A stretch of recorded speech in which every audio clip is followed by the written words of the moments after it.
Yep. I'm going to end this debate beginning of October 2009. And what I'm talking about is this. See, a whole lot of idiots out there actually prosper from African American men being lumped in with criminals. It's horrible. It's the worst thing in the world to do to a population of men who struggle to maintain their identity. And the unfortunate part is that we have entities out there that take part in it. Now, it's beyond the stupid, idiot, racist Republicans out there. It actually goes right on to the liberal side of the aisle, the Democratic side, the radical liberal side, all the way down to the radical liberals. They actually believe and perpetuate the stereotype that African American men are criminals. And it is a silly thought process. African American women perpetuate this idea because they benefit from it. African American men who want to make African American women happy benefit from it. Thugs parroting the same information, they also benefit from it. As long as they can blame somebody else, the actual African American man, everything is better. All these entities benefit from you believing this ridiculous lie. Anybody clapping for this ridiculousness, anybody saying yay, yahoo to this ridiculousness, agree. But what I want to put forth is this argument. If you're on the street, your car breaks down, and you see a bus, and the bus has bars on it, and outside that bus is a whole bunch of workers, and they're all wearing orange jumpsuits from head to toe. Some of them you can see chains on them. And it's a group of men. And these men are all different ethnicities. Just 3, for example. There are white men there. There are black men there. And there are also Hispanic men there. And they're all in these jumpsuits.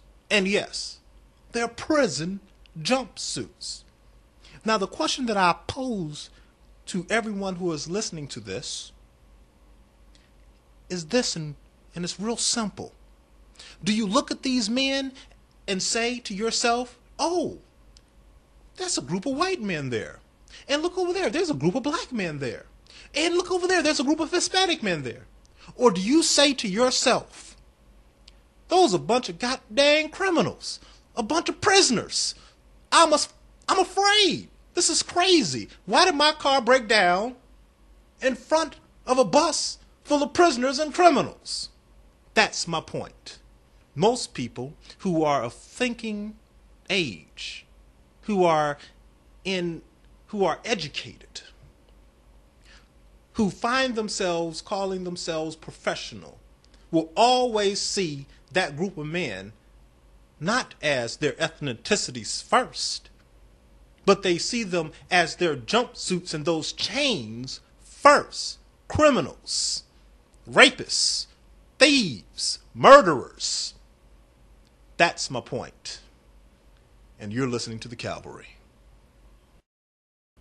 Well, fellas, and a couple of the ladies that are out there who are actually on our side, I can say like this and put it to you straight up.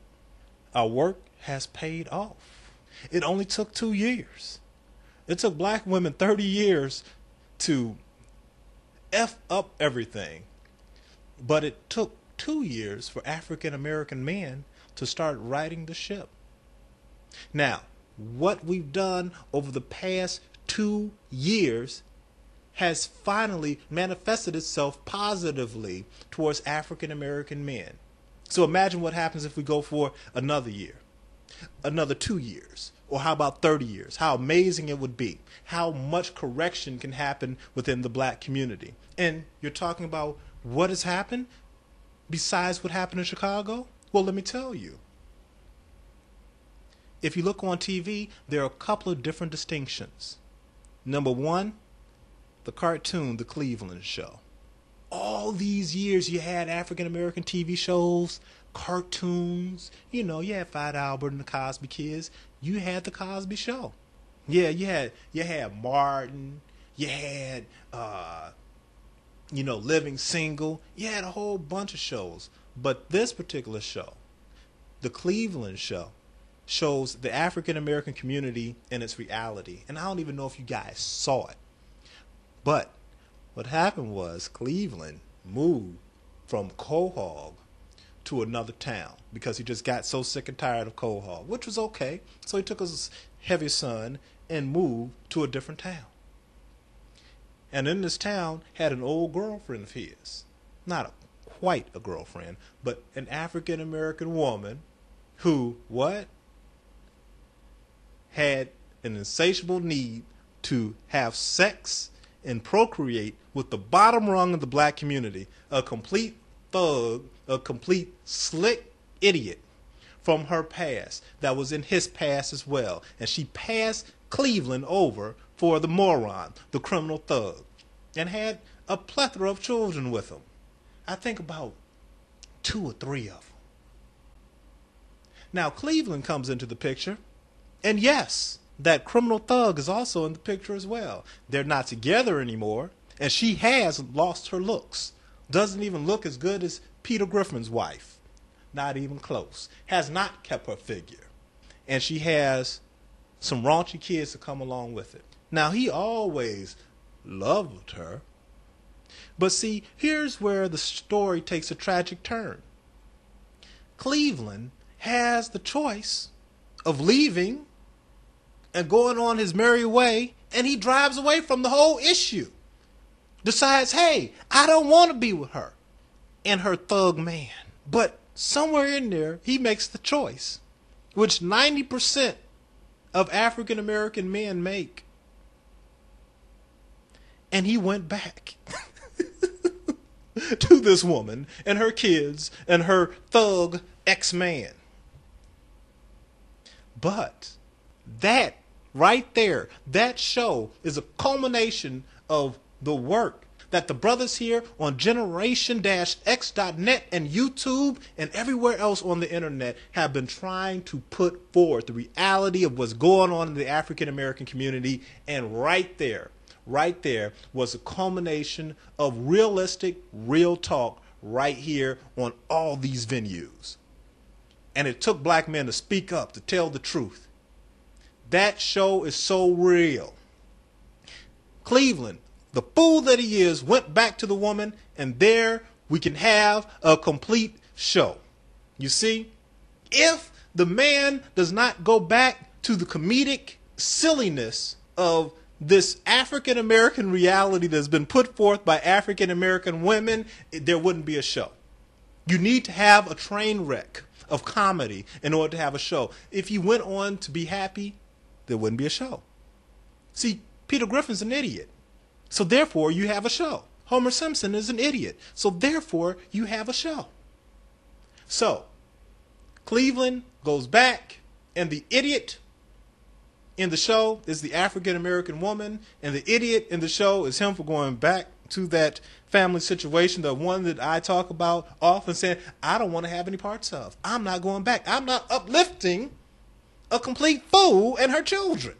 And I'm not uplifting her baby daddy and his foolish self. He needs to take care of that responsibility. That's his. She needs to take care of that responsibility. She decided to get with a fool. That's on her.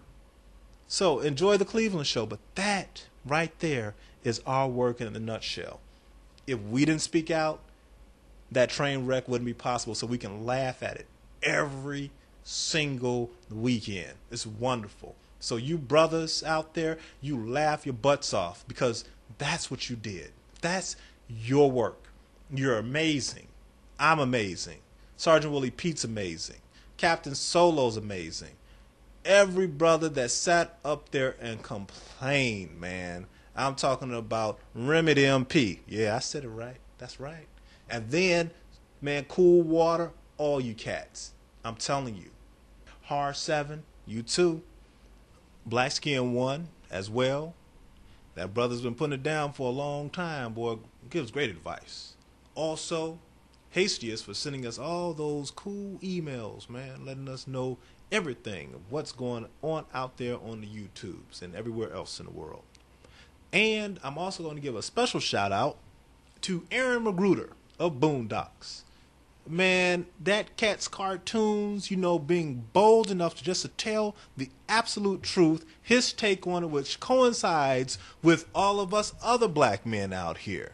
I mean, it takes guts, man.